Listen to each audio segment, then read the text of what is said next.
Bonjour à tous, bienvenue dans le tuto 48.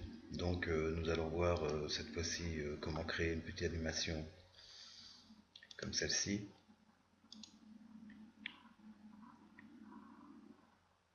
Voilà, où on peut rendre adaptable le ressort par rapport à une contrainte de mouvement. Donc on va tâcher de faire ça tout de suite. Donc je passerai le lien pour les pièces pour pas avoir besoin de tout refaire, juste le ressort que l'on va faire et l'animation. Donc c'est parti. Donc j'ai créé un ensemble, je vais placer les pièces qui m'intéressent. Donc moi c'est celle-ci et celle-ci. Ouvrir. Donc ok.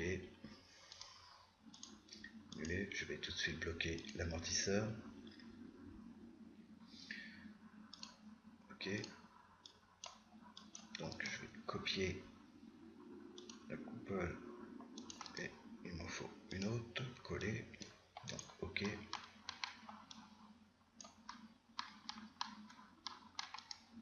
Donc je vais commencer par créer la liaison ici. Donc je vais créer une liaison cylindrique entre ce cylindre, ce cercle et cette face. Le cercle et la face, comme ceci.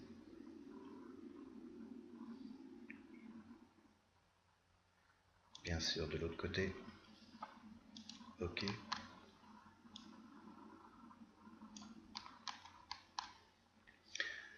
Je vais enlever les plans de construction parce que ça m'énerve un peu. Ok. Donc je vais placer notre contrainte de logement entre l'extérieur ici et ici. Appliquer.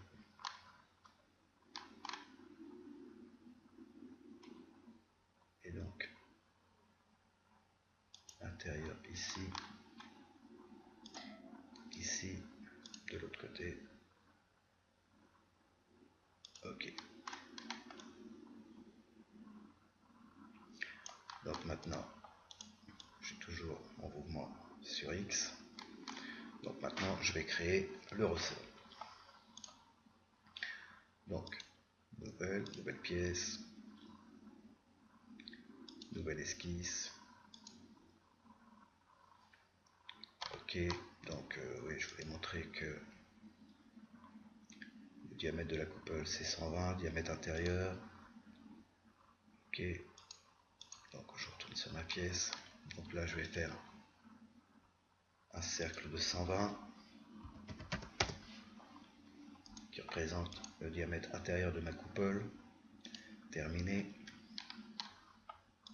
Je vais faire une extrusion et là je vais noter que la hauteur c'est la hauteur de mon ressort égale 200. Ok, on va rendre la fonction adaptative. Ok, on va créer une esquisse sur ce plan. On va afficher la vue en coupe, en demi-coupe, sur ce plan. Ok. On va projeter la géométrie. Donc, ici et ici. On va prendre un cercle, mettre le point tangent ici, diamètre 8, ok. Et on va lui dire qu'il faut que le cercle soit tangent à ici, ok. Ça nous permettra pendant la découpe d'avoir une découpe droite en bas et en haut du ressort. Donc, maintenant je vais tracer mon trait d'axe.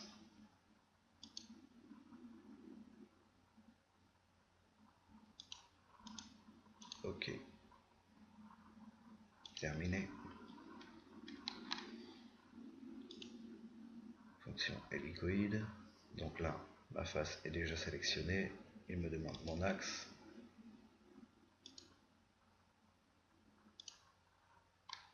Ok. La taille. Donc là, moi, je vais choisir taille hauteur. Hauteur, liste des paramètres. Hauteur ressort. Je vais supprimer le disque qui est devant. Ok. Et là, pareil, liste des paramètres. Hauteur ressort. Et on va diviser pour avoir un nombre de spires à peu près par 5.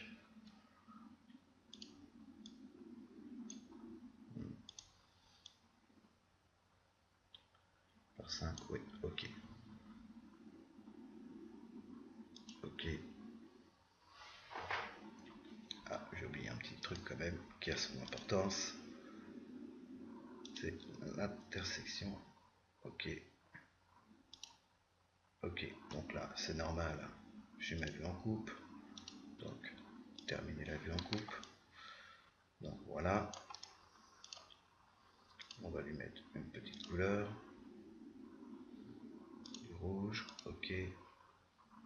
On va enregistrer. Ok. Ressort. Plutôt 48. Enregistrer. Je retourne dans mon ensemble. Je vais placer mon ressort.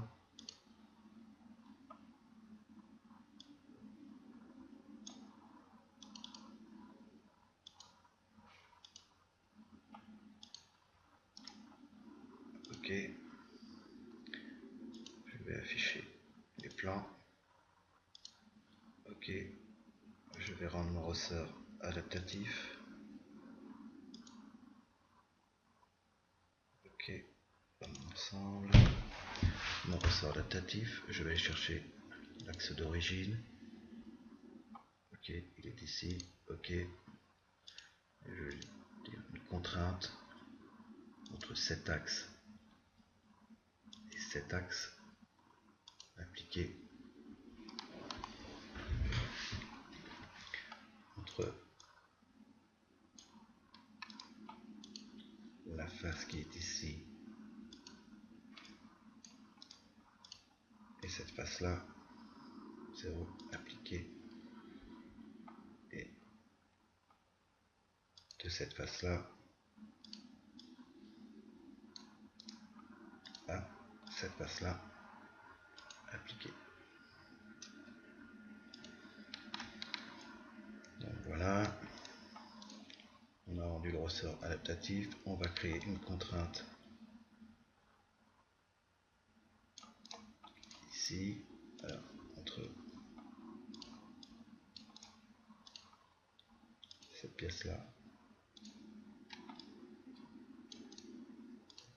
et cette face là,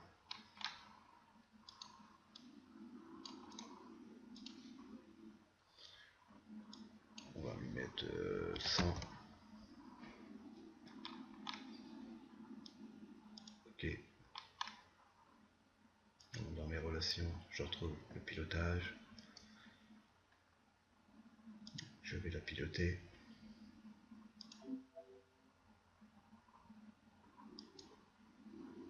Voilà. Annuler. Et puis, je recommence. Piloter, évidemment. Voilà. Si je mets pas l'adaptivité du pilotage, ça fonctionnera pas. Ok. Donc, moi, c'est plutôt vers 0. Je vais mettre 20 plutôt.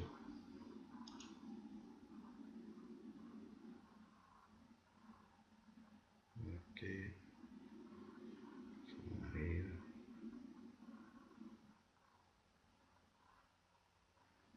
Ok, 20. Donc, on va mettre 6 phases. Du début, fin, début. La rapidité, on va mettre 10. Ok.